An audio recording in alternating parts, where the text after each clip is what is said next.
जय श्री कृष्ण। साथियों, श्रीमद् भगवद गीता में मनुष्य के जीवन की प्रत्येक समस्या का समाधान मिलता है। भगवद गीता ऐसे प्रेरणादायक संदेशों का महासागर है जो जीवन से निराश मनुष्य को आशाओं से भर देती है।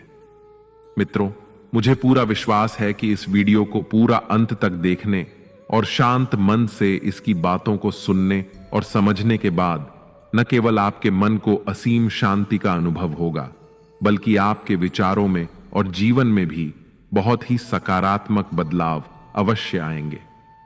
मैं यह गारंटी के साथ कह सकता हूं कि जो कोई भी इस गीता सार को पूरा अंत तक सुनेगा और इसके ज्ञान को अपने जीवन में उतारेगा, उसे अपनी हर समस्या का, हर परेशानी का समाधान अवश्य मिलेगा।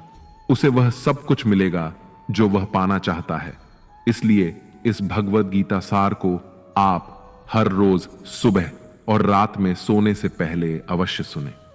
दोस्तों, श्रीमद् भगवद गीता में भगवान श्री कृष्ण कहते हैं, जो भी मनुष्य श्रद्धा से युक्त होकर और दोषों से रहित होकर इस गीता शास्त्र का अध्ययन, श्रवण और मनन करता है, वह सभी पापों से कर मेरे परम धाम को प्राप्त होता है। साथियों, इसीलिए कहा भी जाता है कि जिस घर में भी श्रीमद् भगवद गीता का पाठ हर रोज पढ़ा और सुना जाता है, उस घर में कभी कोई संकट या परेशानी नहीं आती। भगवान श्री कृष्ण की कृपा और आशीर्वाद हमेशा उस घर पर बना रहता है और जीवन सुख, संपत्ति, धन, वैभव और आनंद से परिपूर्ण हो जाता है।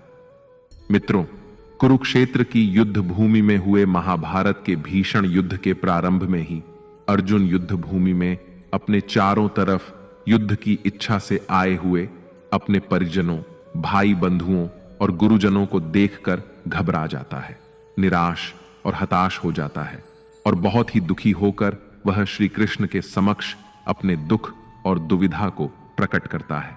अर्जुन कहता है, हे केशव, मैं कैसे यह युद्ध कर सकता हूं?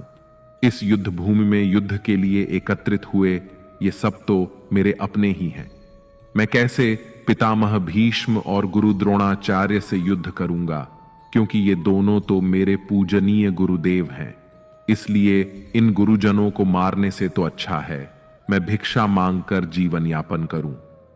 हे मधुसूदन, जिन कौरवों से मैं युद्ध करने जा रहा हूं, वे सब धृतराष्ट्र के पुत्र मेरे भाई ही तो हैं, मेरे अपने ही हैं। इन सबको मारने से तो अच्छा है कि मैं सन्यासी बन जाऊं। अगर यह युद्ध हुआ तो करोड़ों लोग मारे जाएंगे। जो सैनिक और योद्धा इस युद्ध में मारे जाएंगे, उनकी स्त्रियों का क्या होगा? नहीं कृष्ण, मैं यह युद्ध नहीं कर सकता। अपने ही कुल का विनाश करके मैं कैसे सुखी हो सकता हूं? हे कृष्ण, मुझे कुछ समझ नहीं आ रहा है। मेरी बुद्धि भ्रमित हो रही है, मेरा सर फटा जा रहा है, मेरे पैर कांप रहे हैं, मेरी त्वचा जल रही है, मेरा गांडीव धनुष मेरे इन हाथों से छूट रहा है। हे कृष्ण, मेरा मार्गदर्शन करो, मुझे ज्ञान दो, मुझे बताओ कि मैं क्या करूं। अर्जुन की इस दयनीय अवस्था को देखकर भगवान श्री कृष्ण ने श्रीमद् भगवद गीता का वो दिव्य और अलौकिक ज्ञान अर्जुन को दिया, जो न केवल अर्जुन के लिए बल्कि हजारों वर्षों से संपूर्ण मानव जाति के लिए और आज के आधुनिक युग में भी प्रत्येक मनुष्य के लिए मार्गदर्शक बना हुआ है। श्रीमद् भगवद गीता एकमात्र ऐसा ग्रंथ है जो मनुष्य को जीने का सही तरीका बताती है। भगवद गीता जीवन में धर्म, कर्म और प्रेम का पाठ पढ़ाती है। इसलिए हमें नित्य प्रतिदिन श्रीमद् भगवद गीता का अध्ययन अवश्य करना चाहिए। अर्जुन की दुविधा और संशय को देखकर भगवान श्री कृष्ण ने अर्जुन से कहा, हे अर्जुन, तू बड़ी बड़ी ज्ञानियों सी बातें करता है, लेकिन जो सच में ज्ञानी होता है वह इस तरह दुख और शोक नहीं करता है।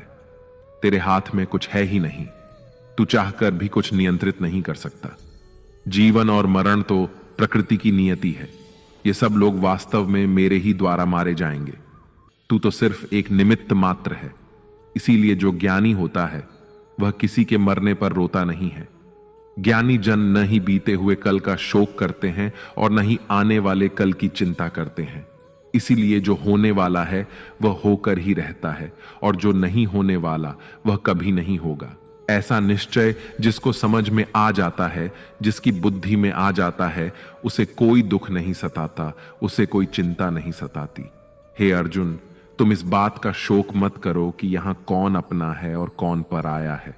जो अधर्म करता है उसके साथ युद्ध करना एक क्षत्रिय का धर्म है, और अपने धर्म का पालन करना तुम्हें मोक्ष और मुक्ति देगा।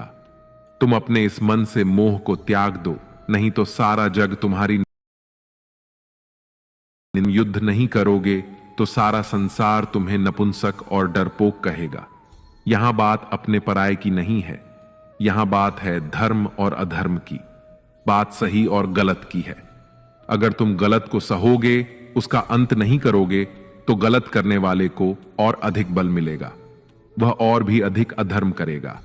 इसलिए अपने मोह को त्याग करके तुम युद्ध करो।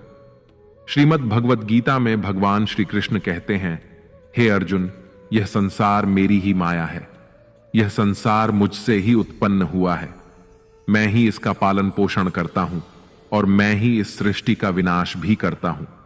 मैं भूत, वर्तमान और भविष्य के सभी प्राणियों को जानता हूं, लेकिन वास्तविकता में मुझे कोई नहीं जानता। श्री कृष्ण कहते हैं, जिस तरह प्रकाश की ज्योति अंधेरे में चमकती है, ठीक उसी प्रकार सत्य भी चमकता है। इसलिए मनुष्य को हमेशा सत्य की राह पर ही चलना चाहिए। मृत्यु एक अटल सत्य है, जिसे कभी बदला नहीं जा सकता है। इस संसार का जब से निर्माण हुआ है, तब से जन्म मृत्यु का चक्र चलता आ रहा है। जिस प्रकार मनुष्य अपने पुराने वस्त्रों को त्याग कर नए वस्त्र धारण करता है, ठीक उसी प्रकार आत्मा पुराने व्यर्थ शरीर को त्याग कर नए शरीर को धारण करती है। यही प्रकृति का नियम है। इस सत्य को स्वीकार करके भय मुक्त होकर आज में ही जीना चाहिए। ज्ञानी व्यक्ति न तो मरने वाले का शोक करते हैं और न ही उनका मोह करते हैं जो अभी जीवित हैं, क्योंकि वह जानते हैं कि जो मर गया वह फिर से जन्म लेगा, और जो जीवित है वह एक दिन अवश्य मरेगा। हे अर्जुन, मैं सभी प्राणियों के हृदय में स्थित सबका आत्मा हूं। संपूर्ण प्राणियों का आदि, मध्य और अंत भी मैं ही हूं। मैं ग्रहों में सूर्य हूं, वेदों में सामवेद हूं, देवों में इंद्र हूं, इंद्रियों में मन हूं। मैं ब्रह्मा हूं, मैं विष्णु हूं, मैं महेश हूं। जलाशयों में मैं समुद्र हूं, पर्वतों में मैं हिमालय हूं। इस संपूर्ण संसार में तुम जो कुछ भी देख पाते हो, सब मैं ही हूं। भगवान श्री कृष्ण कहते हैं, मन की शांति से बढ़कर इस संसार में कोई भी संपत्ति नहीं है। जिस व्यक्ति ने अपने मन को शांत रखना सीख लिया है, उससे ज्यादा धनवान इस संसार में कोई नहीं। मनुष्य के दुखों का कारण उसका मोह है। जितना अधिक मोह करेगा, उतना ही अधिक कष्ट भोगेगा। श्री कृष्ण कहते हैं, जो हुआ अच्छा हुआ, जो हो रहा है अच्छा हो रहा है, और जो होगा वह भी अच्छा ही होगा। तुम्हारा क्या गया जो तुम रो रहे हो? तुम क्या लाए थे जो तुमने खो दिया? तुमने क्या पैदा किया जो नष्ट हो गया है? तुमने जो लिया यहीं से लिया, और जो दिया यहीं पर दिया। जो आज तुम्हारा है वह कल किसी और का होगा, क्योंकि परिवर्तन ही संसार का नियम है। श्रीमद् भगवत गीता में भगवान श्री कृष्ण कहते हैं, मनुष्य को परिणाम की चिंता किए बिना निस्वार्थ और निष्पक्ष होकर अपने कर्तव्यों का पालन करना चाहिए। अपने जीवन की चुनौतियों से भागना नहीं चाहिए, और ना ही भाग्य को दोष देना चाहिए। हे अर्जुन, अपने आप को भगवान के प्रति समर्पित कर दो, यही सबसे बड़ा सहारा है। श्री कृष्ण कहते हैं, इंसान अपने जन्म से नहीं, अपने कर्म से महान बनता है। जब इंसान अपने काम में आनंद खोज लेते हैं, तो वह पूर्णता प्राप्त करते हैं। हे अर्जुन, आसक्ति से ही कामना का जन्म होता है। सदैव संदेह करने वाले इंसान के लिए प्रसन्नता ना तो इस लोक में है और ना ही परलोक में। जो अपने मन को नियंत्रण में नहीं रखता, उसके लिए वह शत्रु के समान काम करता है। अशांत मन को नियंत्रित करना कठिन है, लेकिन अभ्यास के द्वारा इसे वश में किया जा सकता है। भागवत गीता में श्री कृष्ण बताते हैं कि पृथ्वी पर जिस प्रकार मौसम का बदलाव होता रहता है, उसी प्रकार हमारे जीवन में भी सुख दुख आते रहते हैं। इनसे हमें विचलित नहीं होना चाहिए। हे अर्जुन, समय से पहले और भाग्य से अधिक किसी को कुछ नहीं मिलता। जैसे दीपक की बाती को दीपक तले छुपा अंधेरा दिखाई नहीं देता, वैसे ही मनुष्य को जवानी के पीछे छुपा बुढ़ापा और कमजोरी दिखाई नहीं देती। किसी भी प्राणी को उसका मन जीवन के अंत तक अपने जाल से निकलने नहीं देता। रस्सी में बांधकर उसे तरह तरह के नाच नचवाता रहता है। वह जीव को इतनी फुर्सत ही नहीं देता है कि वह अपने अंतर्मन में झांक कर अपनी आत्मा को पहचाने और आत्मा के अंदर जिस परमात्मा का प्रकाश है, उस परमात्मा का साक्षात्कार करे, उसे देख सके। जब भगवान श्री कृष्ण से अर्जुन पूछते हैं कि हे केशव, यह सब मानकर भी कि आत्मा नित्य सनातन और अजन्मा है, उसे शस्त्र नहीं काट सकते, आग नहीं जला सकती, फिर भी प्राणी की आत्मा को दुख सुख शोक खुशी मान अपमान पीड़ा और आनंद का एहसास क्यों होता है? तब भगवान श्री कृष्ण कहते हैं, हे पार्थ, मैंने पहले ही तुम्हें बताया कि सुख दुख का आभास करना आत्मा का काम नहीं, शरीर का काम है। तब अर्जुन कहते हैं, हे केशव, शरीर को दुख और पीड़ा तभी होगी जब शरीर को कोई चोट लग जाए या उसका कोई अंग कट जाए। जैसे शरीर आग में जल जाए, उससे जो पीड़ा होती है वह तो शरीर की पीड़ा है, परंतु मानहानि होने से जो दुख होता है या मान होने से जो आनंद आता है, उसमें तो शरीर को कोई चोट नहीं पहुंचती। वह मानहानि का दुख, वह अपकीर्ति की पीड़ा तो आत्मा को ही होती है ना। तब भगवान श्री कृष्ण अर्जुन से कहते हैं, नहीं अर्जुन, यह कीर्ति अपकीर्ति मान अपमान, ये लाभ हानि, ये जीतने का आनंद अथवा हारने की पीड़ा, ये भी आत्मा को नहीं होती। यह आत्मा का काम नहीं है, यह तो मन की शरारत है। भगवान श्री कृष्ण कहते हैं, हे अर्जुन, यह याद रखो कि प्राणी के शरीर का एक अदृश्य अंग है मन, जो दिखाई नहीं देता लेकिन सबसे शक्तिशाली हिस्सा है। आत्मा से इसका कोई संबंध नहीं है। आत्मा रथ में बैठा हुआ रथ का स्वामी है, तो मन शरीर रूपी रथ का सारथी है। यह मन ही इंद्रियों के घोड़ों को इधर उधर भटका देता है और यौवन के आवेश में चंचल हो जाता है। कभी यौवन के आवेश में यही चंचल मन मनुष्य को इस भ्रम में डाल देता है कि वह सर्वशक्तिमान है, वह सब कुछ कर सकता है और वह यहां का राजा है, जिसके आगे हर कोई झुक जाने को विवश है और जिसे हर कोई प्रणाम करता है।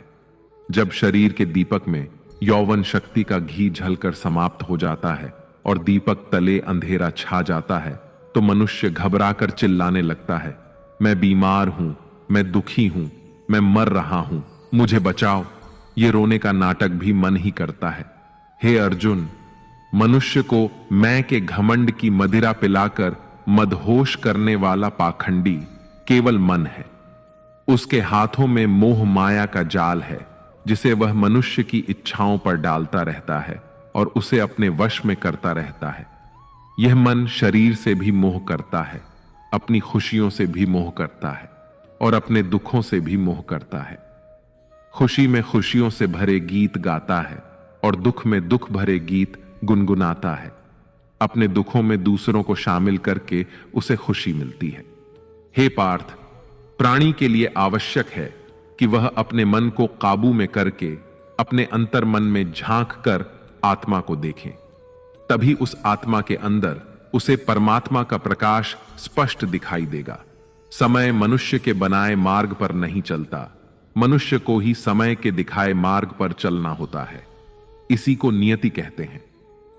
जीवन कठिन तब लगता है जब हम स्वयं में बदलाव करने की बजाय परिस्थितियों को बदलने का प्रयास करते हैं। जब समय आपके विपरीत चल रहा हो तो शांत रहना ही सबसे बेहतर होता है। जब भक्ति में मन लगने लगे तो समझ लेना आपने भगवान को नहीं, भगवान ने आपको चुना है। कोई कुछ भी बोले, स्वयं को शांत रखो, क्योंकि धूप कितनी ही तेज हो, समुद्र सूखा नहीं करते। कान भरने वालों से हमेशा सावधान रहें, यह अच्छे अच्छे रिश्तों को बिगाड़ देते हैं। योग्यताएं कर्म से पैदा होती हैं। जन्म से तो हर व्यक्ति शून्य ही होता है। इस जगत में सत्य से भी बड़ा सत्य प्रेम है, और जिसके प्रति प्रेम है उसके प्रति असत्य होना मुश्किल है। पूरी दुनिया की सबसे खूबसूरत जोड़ी मुस्कुराहट और आंसू है। इन दोनों का एक साथ मिलना मुश्किल है, लेकिन जब ये दोनों मिलते हैं वह पल सबसे खूबसूरत होता है। कर्म ही सबसे बड़ा धर्म है। भगवान श्री कृष्ण गीता में अर्जुन को उपदेश देते हुए कहते हैं कि व्यक्ति कर्म करने के लिए ही पैदा हुआ है। बिना कर्म किए कोई रह नहीं सकता। मनुष्य को परिणाम की चिंता किए बिना अपने कर्तव्यों का पालन करना चाहिए। क्रोध मनुष्य को नरक की ओर ले जाने वाला द्वार है। क्रोध करने से व्यक्ति का मन अशांत हो जाता है। वह आवेश में आकर कई बार अपना ही नुकसान कर बैठता है। भगवान श्री कृष्ण कहते हैं कि मनुष्य को क्रोध करने से बचना चाहिए। कितना भी क्रोध क्यों ना आए, स्वयं को शांत रखने का प्रयास करें। इस संसार में आज जो तुम्हारे पास है वह कल किसी और का था, परसों किसी और का होगा। तुम यहां खाली हाथ आए और खाली हाथ ही जाओगे। मन पर नियंत्रण रखना जरूरी है। मनुष्य का मन वायु की तरह चंचल होता है। यह मन ही है जो मनुष्य को काम वासनाओं की तरफ भटकाता रहता है। अगर जीवन में सफल बनना है तो मन पर काबू करना बहुत जरूरी है। मन को वश में करने से दिमाग की शक्ति केंद्रित होती है, जिससे कार्यों में सफलता मिलने लगती है। गीता के अनुसार जिस व्यक्ति ने अपने मन पर काबू पा लिया वह मन में पैदा होने वाली बेकार की चिंताओं और इच्छाओं से भी दूर रहता है। साथ ही व्यक्ति अपने लक्ष्य को भी आसानी से प्राप्त कर लेता है। अगर मन वश में नहीं करोगे तो वह तुम्हारा सबसे बड़ा शत्रु बन जाएगा। हमेशा शक करने वाला व्यक्ति कभी शांति प्राप्त नहीं कर पाता। इसलिए संदेह करने से बचें। अधिक संदेह करने से मन की शांति भंग हो जाती है और व्यक्ति भ्रमित होकर अपने संबंधों को नष्ट कर डालता है। मनुष्य के कर्म ही उसके जीवन